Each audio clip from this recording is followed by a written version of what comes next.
Welcome, everybody, to Funeral Nation episode number 39. I'm Ryan Thogmartin. That is Jeff, the funeral commander, Harbison. You're back in the saddle. I'm back in the saddle. Vacays are over. We're back together as an effing family, you and I. So good to see you in your habitat with a drink and a cigar. I was jealous last week with the beach in the background. Fantastic. Lots going on in the funeral profession. I'm so excited that we really got to show last week and the prior week just the story of how all this happened, because it wasn't a fluke. And it was really well hashed out, so we got a lot of good feedback from that. But what do we have coming up this week, brother? Well, we'll start out with our folks that are sponsoring us, the Fast Funding Group. If you want to get paid on your life insurance policy and not wasting manpower and time, visit cjf.com, AmericanFuneralFinancial.com, and FuneralFundingCenter.com. I, as a company, use them. I get paid very quickly. And when it comes to cash flow and accounts receivables, these guys can close that gap for you. So thank you, the Fast Funding Group, and we encourage you to visit them. On today's show, for the next 20 minutes or so, our guest is a funeral professional that has tremendous resume and funeral experience. The spotlight's going to be on a funeral directors, a bunch from Dallas, Texas, and the WTF exemplifies on-time delivery. So, Ryan, what's our buzz out this week? Well, Jeff, the buzz topic is this is this is something that I never in my lifetime dreamed I would be talking about in the funeral profession, but it has to be the Pokemon Go app. So this app launched and in a 4-day period generated over $7.5 billion to the bottom line of Nintendo, the parent company of the app. But basically the app has opened up a firestorm in the funeral profession simply because in the app, you are a character using augmented reality through the phone. The app uses your GPS, and it will show you an augmented reality world where they have placed different, like, Easter egg Pokemons. And you try to capture the Pokemon, you take them to a gym, you train them to get them stronger to go battle other Pokemon and other players. What's happened is the creators of the game have deemed a lot of public places in the augmented reality world as Pokestops. And basically these are places where Pokemon hang out, so it's easier to capture them. Literally, there's more time spent now in just a short week that this app has been available on the Pokemon app versus Twitter and Snapchat. And there are a larger user audience than Snapchat and Twitter. So this is huge. Hundreds of millions of people are playing it across all demographics. What's happened is because most public places, churches, libraries, landmarks, national museums have been deemed Pokestops because they're public and anybody can enter them, a lot of cemeteries have been named Pokestops as well and marked as Pokestops. So it's driving hundreds of people to cemeteries, which yesterday really this all kind of capsized. Arlington's National Cemetery earlier this week sent out a tweet asking people not to play the Pokemon app game or the Pokemon Go game in the cemetery. Because they are public property, they are not allowed to say people cannot do it. They can just respectfully ask for it. So the question has been asked, what can cemeteries do? What can funeral homes do to, one, prevent people from playing the game on your location? Or, on the flip side, how can we embrace it and really, if you can't beat them, join them and make the most out of it? And I'm really fall on the side of, the positives of having hundreds of people on your cemetery properties or around your funeral homes. So I got an email from a funeral home that's a combo and said, hey, what can we do? Can we pay Pokemon app to make our location a Pokemon stop so more people come to our location? The short answer is no. But what funeral homes and cemeteries can do is find a Pokestop around their facility, and most of the time that's going to be funeral homes you're going to have to find somewhere around their funeral home. Cemeteries are probably already a Pokestop. And you can buy lures. So you can pay the app with in-app purchases to purchase a lure that draws in Pokemon. And with Pokemon going to a location, foot traffic comes along with it. Literally hundreds of people. It's crazy. There's a number of different ways that funeral homes and cemeteries can really get on the head of the curve and really embrace this and use it as a positive way to engage with community members, educate about funeral etiquette if there is a funeral going on or a funeral in the cemetery happening. Hey, we want you to come inside and enjoy the grounds, but let's be respectful of, in the privacy of the funeral that's happening.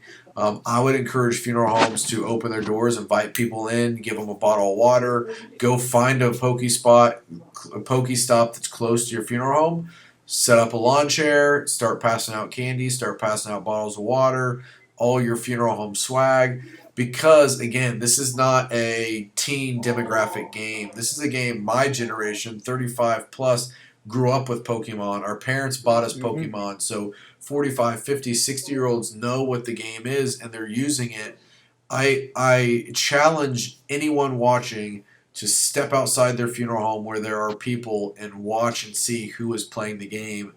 I was at Children's Hospital earlier this week on an elevator, and a lady got on the elevator, probably mid to upper 30s, with the Pokemon Go app open, and she walked out of the elevator like this, following her phone to try to find the next Pokemon in Children's Hospital. Wow. So, again, there's a lot of value that can be had from a trending #1 app in the Google Play Store and the Apple iTunes Store. So that's the big buzz, and it's something that I've never in my lifetime thought I would ever talk about on a funeral show. Well, it goes back maybe 25 years ago. Who knew this interweb thing would work? Right. So don't fight them, join them. Hey, look, our commentary segment was newly sponsored by Funeral DNA ID, which is a simple collection of DNA. If you don't have to send the sample out of the country, safe right in your funeral home. Ryan, roll that promo. You can't predict the future, however, you can protect your business and the families you're serving. Funeral DNA ID kits that collect and preserve DNA during the cremation and burial process. Swab, spot, seal, legacy preserve. For more information, please visit funeraldnaid.com. Fantastic. All right, Jeff, who is our esteemed guest today on the Effin' Show? I'm really excited to have Jodi Clark, who is the author of Ask Jodi blog. And for 25 years, Jodi has worked at end-of-life planning within our industry, including family and corporate-owned funeral homes, advanced planning companies, casket manufacturer, now practice what she preaches at Clark Funeral Home and Clark Timeless Pets with her husband, Dale. She's an international speaker, expert on how to help families have a difficult conversation with their loved ones about legacy planning. And I'm personally excited to look at another piece of the Funeral Nation that's expanding and growing. So let's roll that interview. Jodi, welcome to the Funeral Nation TV show. Jodi, will you share with us a little bit about yourself, please? Well, that could take a long time. So in light of time, I'll just share with you, number one, thanks for inviting me. And obviously my name is Jodi Clark, but more importantly, I'm a business partner with my husband, Dale Clark, of Clark Funeral Homes in Muskegon, Grand Haven, and Fruitport, Michigan. And we also have a separate business called Clark Timeless Pets, as much as Phoenix Crematory Services. So my role here is to oversee and help co-manage the day in, day out operations. And the rest of the stuff is to be determined. But that's my role here now today. Outside of being a crazy pet advocate, grandmother that likes to instigate trouble. Well, you're in right company here. Yep. So that's enough to keep us going for the moment. That's Very right. good. Well, Jodi, you're heavily involved in pet death care, and it's a very large growing segment of the funeral profession. Tell us a little bit about how you got started with that. In a million years, I never thought I would be here. Everybody has a few marker moments in their life, and sadly, one of mine was a divorce. And so as my previous life ended, I was an empty nester, and I got custody of our Sheltie, Max. And so Max got me through a really rough time, and so Dale and I connected. we became business partners and ultimately got married. And I convinced Dale that we needed to have a therapy dog at the funeral home. So we put Max through his paces. We had a therapy dog, very early adopter. That was a good 12 years ago. And Max wasn't supposed to die. Never was on my radar. And when he died, being in the profession that we are, we ask questions. And I knew the answers to some of those questions. And that just wasn't suitable for me.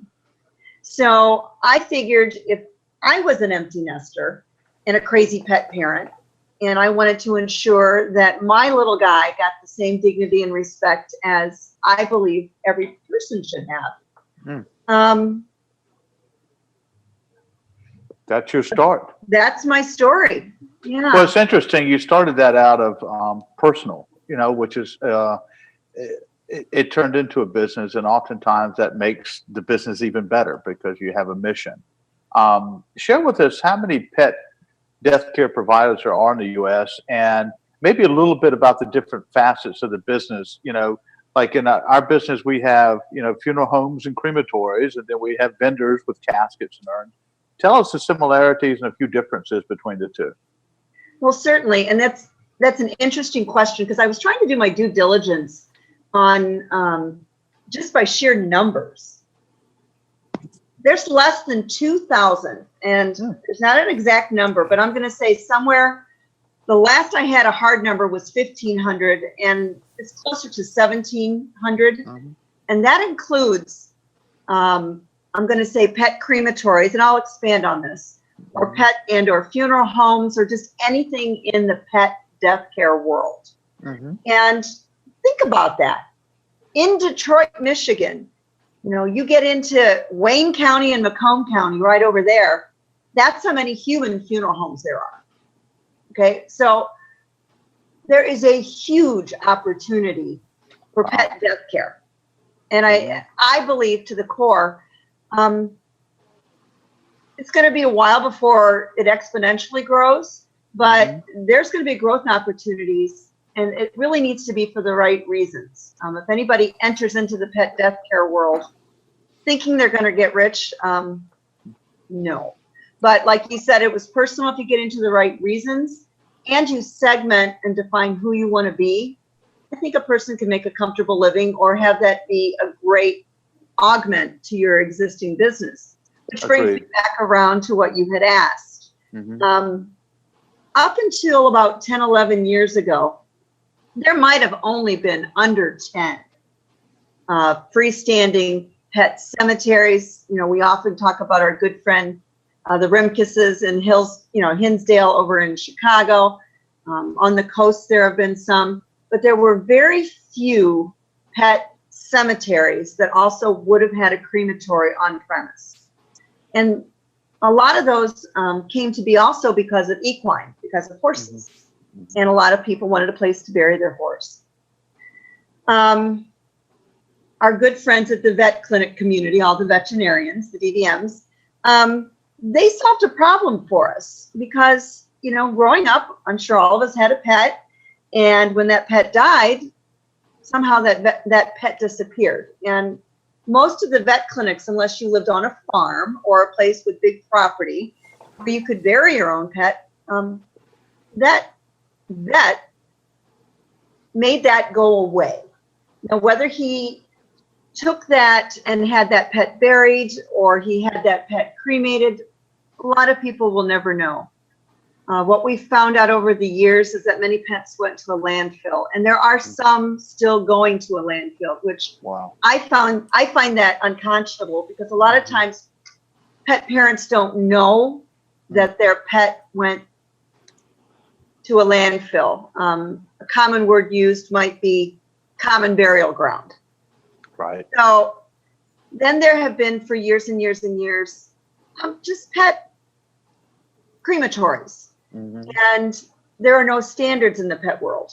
So, the pet crematories, maybe your pet was cremated privately, maybe not. Or there were incinerators like livestock. You've often heard was the norm. And then folks like our pet pioneer, Colleen, good friend of mine, same time she was starting Pet Angel down in the Indianapolis, Carmel area. Unbeknownst to her, I was doing the same thing because we both came from the human world, and it came from very personal reasons. Right. And so were several other really class act people trying to drive pet cremation, and it was trying to mirror the human side. So now you're going to see in more, especially larger geography, Chicagoland, Detroit, Indianapolis, you're going to see a lot of freestanding with the word pet funeral home or pet loss center, pet memorial center. And those are above and beyond just pet cremation services. Wow. Well, Jodi, you're also part of the Pet Professional or Pet Loss Professionals Alliance, PLPA. Would you tell us a little bit about that organization and what it does for its members? Yeah, the PLPA is just grown, and it's a ton of fun. It initially, I'd like to say it's the sister association or committee, whichever you want to talk about, to the ICCFA. And first of all, anybody who is an ICCFA member can automatically be a member as long as they just check that they would like information on the pet side of our profession and of that association. So what the PLPA really is about is to set self-imposed standards and protocols when handling the care of a pet, or if you own and operate a pet crematory, the behaviors and the standards for that crematory, and just an overall attitude of how you're going to talk to people, your legal forms. So the PLPA has taken people who had a hobby, if you will, or had good intentions, and trying to teach them how to run a strong pet loss business and then use the right vernacular. Yes, we want to take care of the pet parent, but more importantly, we want to protect, whether it's the vet clinics who are dealing with death care, we want to not let them have unnecessary risk and be liable to be sued when talking cremation with families. We want pet crematories not to be unnecessarily exposed, because one slip up, you have $1 million lawsuit. And you had mentioned our good friend Paula Masters. Right. We had done a wonderful white paper about Molly the Golden Retriever. And that's a whole nother story, but there are big financial consequences that could come out of a fouled up or a botched up pet cremation. So that's kind of who we are and what we're about. There's a lot of that. Well, it's necessary. It's an emerging market. Just for folks, I don't know if they knew this, but I did a little research. The funeral industry is a $17 billion industry as a growth. And I know people like to call it a profession, but there's professionals within an industry. The pet care industry is $55 billion. Yep.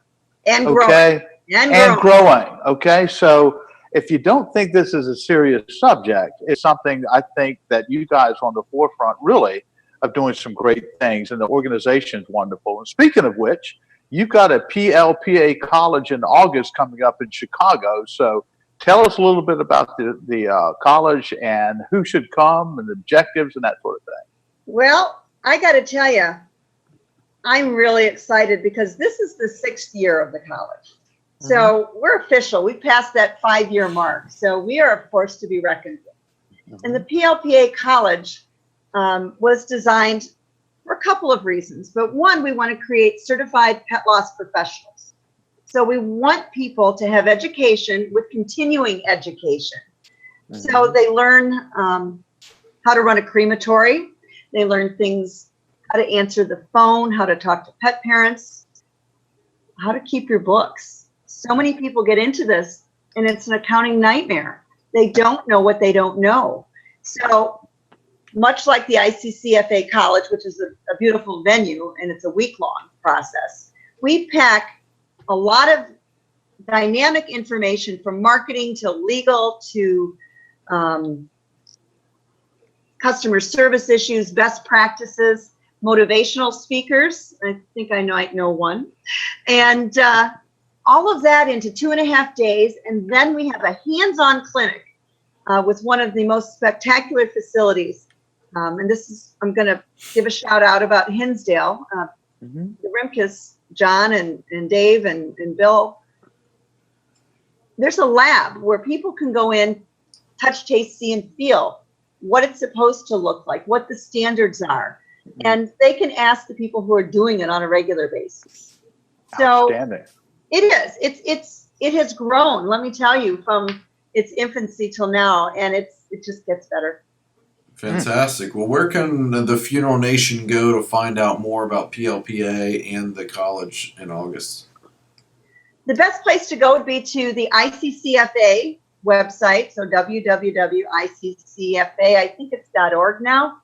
Okay. But on there and click on the PLPA, or they can just Google in PLPA, or I'm sure you're going to have a link where they can come and click to that. And if all else fails, they can hunt me down. I'll gladly point them in the right direction. And you can always ask Jodi, right?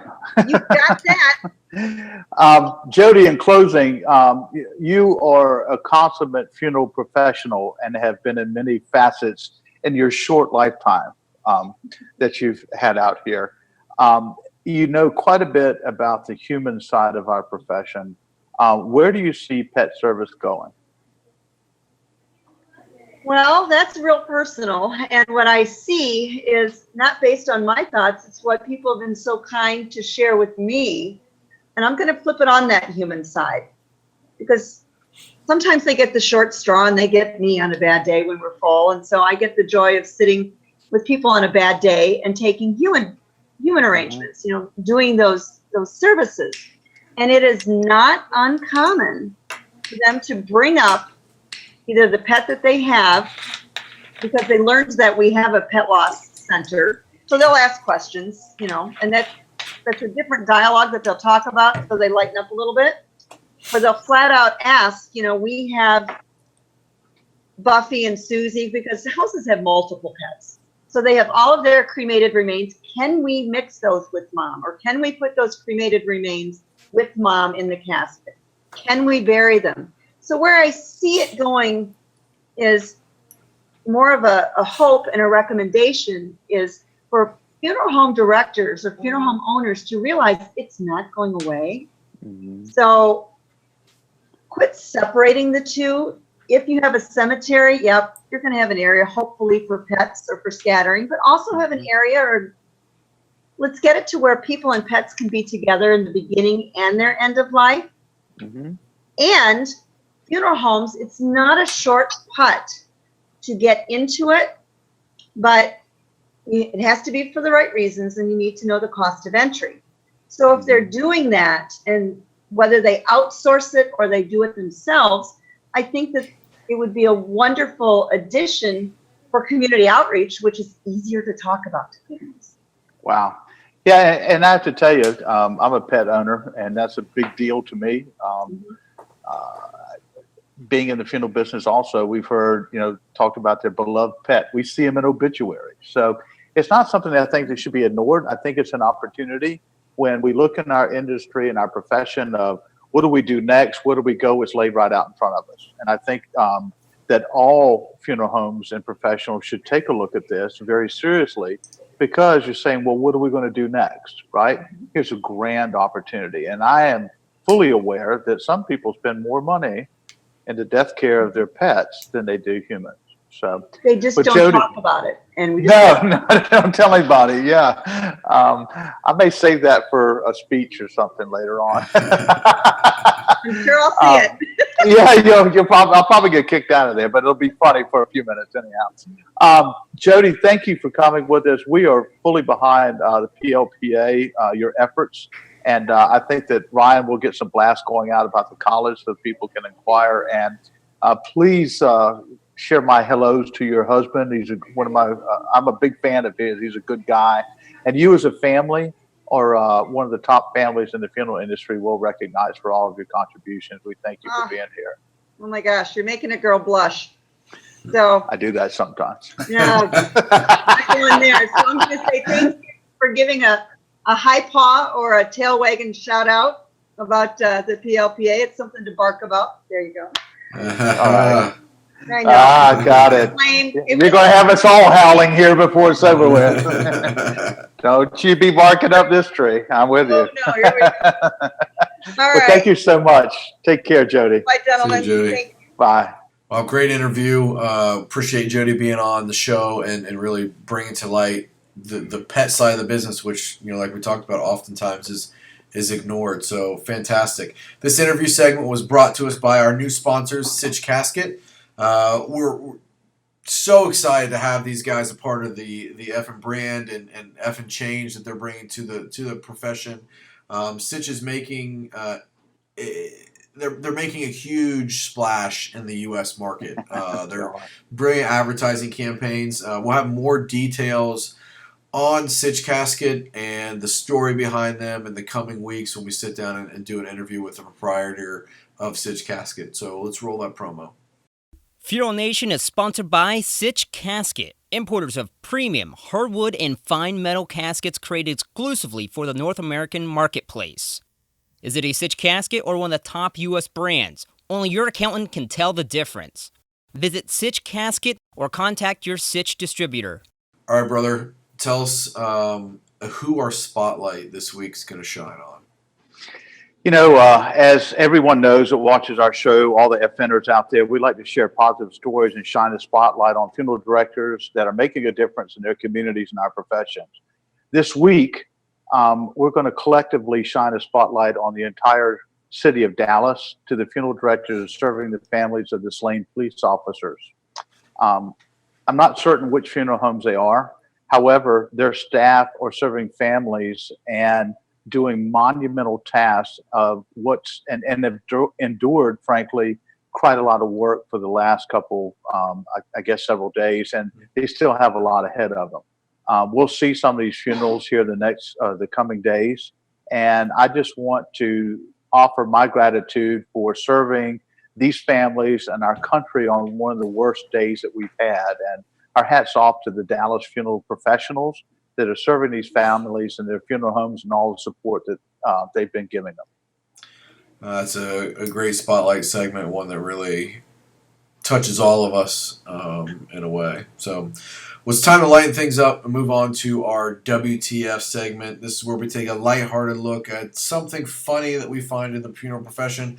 Sometimes just related, other times we're poking fun at ourselves, but nonetheless, it's something that you're going to talk about Wednesday, Thursday, Friday. So when you see it, it makes you say, what, the funeral? So, this makes me think, because earlier this week I read a story about Costco and their, how they're really making a dent, and the funeral business has become something they're heavy playing in and delivering caskets. And it talked about taking delivery of the casket and, getting it sent to a funeral home or somewhere you can handle it. So, I mean, is this the idea they're talking about? Is this just drop it and lock it type thing, or what? Well, I don't know. There's a few questions that come about here, because that's a stretcher that's laid out there, and it is locked to a pole on a street somewhere. The question is there a body in there, or is this a delivery? Man. But when I looked at this, I did a quick what the funeral is that all about, and I suppose if anybody wants to let us know where this picture, I found it on the internet, where it came from. We'd like to hear from it to get the whole story. It could be a Pokestop. It could. You know what? What a great idea! It could be right? A Pokestop. Man. We got to do what we got to do out there, man. It's. I don't know what else we could say about that. I'm for one almost at a loss for words, which is highly unusual. That's right. Yeah. The WTF segment sponsored by Disrupt Media and the Disrupt You Show. Make sure you keep your eyes peeled for the upcoming Disrupt You episode all about Pokemon Go. We have Paul LeMasters, a legal expert that talks about what you can and cannot do as a cemetery or funeral property around the Pokemon Go, how you can engage and whatnot. So roll that clip. At Disrupt Media, we're a social media content agency that focuses on storytelling for funeral companies. We use real stories to build creative strategies that achieve actual business goals. Want to learn more? Visit disruptmedia.co. Well, brother, this wraps up episode 39. it's time to focus on the big over the hill 40 episode. I mean, we are over halfway through one entire year of the Funeral Nation show. 12, 13 more episodes, and we'll be there. So, I mean, it's been a monumental journey, but gosh, what do we have on the big 4-0 next week? I'm really excited about next week's episode. We're going to have an interview with the industry giant that will share some pretty interesting information about demographics as well as insight on what our future looks like. So you don't want to miss this one next week. There it is, folks. Episode 39, done, cut, over. The commander is back in the command post with an empty glass, a shortened cigar. Man, I'm so glad you're in your tan. You have such olive skin. You're beautiful. I know. I turned a light on and got a tan while I was down there. There we go. There we go. What cigar shop are you at? So if we have anybody in the Arizona, Phoenix area, and they want to come hang out with you and be on the show, where you at? You know what? That's a good idea. I'm at Don Cigars in Phoenix, Arizona, off Central Avenue. I think we'll throw a promo up with them pretty soon and have Mr. Lee, who's been kind enough to allow us to use this as our Studio West, if you will. Excellent. So the first F-inner to email us and get a hold of Mr. Harbison and come meet him live to be on an episode of Disrupt You, we'll give some Disrupt You swag, or not Disrupt You. Well, I'll tell you what I'll do. I'll do even better than that. I'll get you guys a drink and I'll buy you a cigar while we sit here. There you go. Be on the show with the commander. Hit him up. Oh, man. If somebody flies into Phoenix and meets with, I don't know what we'll do. It'll be great. Well, we're going to make that happen sometime. Make it happen. All right. As always, continue to engage with us. Like us on Facebook. Share these episodes. Please share them on your newsfeed. Share them on Twitter. Share them on YouTube. Help us spread the message of the goodness that's happening in the funeral profession as we, each week interview somebody making a profound impact, and we highlight and have some fun with other things and buzz that's happening in the profession. As always, you can follow us on Twitter. You can also check us out on our website, funeralnation.tv. Okay. One of you reach out to Harbison, the commander, meet him in Phoenix, have a drink, have a cigar, and be on the effing show. Let's do it. Until next time, have a great effing week. Out here.